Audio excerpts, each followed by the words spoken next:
Israeli গোয়েন্দা সংস্থা Mossad নানা অপকর্মের জন্য পুরো বিশ্বে এটি ঘৃণিত নাম। খোদ ইরানের ভেতরে ঢুকে দেশটির শীর্ষ কর্মকর্তাদের হত্যার পরিকল্পনা এবং বাস্তবায়ন করে এর এজেন্টরা। সংস্থাটির এজেন্টরা এর আগেও ইরানে অবস্থানরত ফিলিস্তিনের স্বাধীনতাকামী সংগঠনের রাজনৈতিক প্রধান ইসমাইল হানিয়াকে হত্যা করে। কিন্তু প্রবাদে আছে, বারে বারে ঘুঘু তুমি খেয়ে যাও ধান, এবার ঘুঘু তোমার অধিব পরাণ। পায়ে পাড়া দিয়ে যুদ্ধে নামানোর পর মোসাদের গুপ্তচরের মৃত্যুদণ্ড কার্যকরের পর এবার তেল আবিবে ওই গোয়েন্দা সংস্থার প্রধান কার্যালয়ে নিখুঁত হামলা চালিয়েছে ইরান। স্যান্ডেলিনা সো, রূপচর্চায় আভিজাত্য। মোসাদ গোয়েন্দারা বহুদিন ধরেই মুসলিম দেশগুলোতে ঢুকে নানা ছলে ক্ষতি করে আসছে। তাদের কোনোভাবেই পাকড়াও করা যাচ্ছিল না। বলা হচ্ছিল বর্তমান বিশ্বের সবচেয়ে ভয়ানক ও নিষ্ঠুর গোয়েন্দা সংস্থার নাম মোসাদ। তবে শেষ রক্ষা হলো না তাদের। সামাজিক যোগাযোগ মাধ্যমে ছড়িয়ে পড়া একটি ভিডিওতে দেখা যায় ইরানের হামলায় মোসাদ কার্যালয় পরিণত হয়েছে ধ্বংসস্তূপে, চলছে আগুন।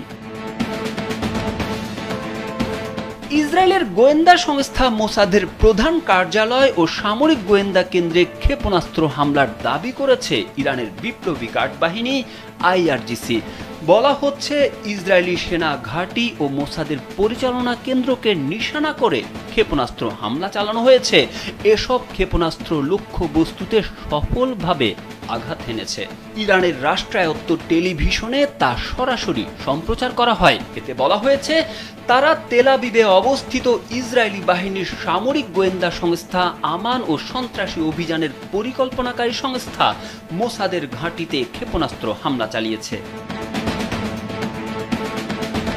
এর আগে ইরানের এক সামরিক কর্মকর্তা হুঁশিয়ারি দিয়ে বলেছিলেন, ইসরায়েলের গোপন ঘাঁটি ও কৌশলগত স্থাপনার অবস্থানগত নকশা এখন তেহরানের হাতে। এখন হামলা হবে আরও নিখুঁতভাবে।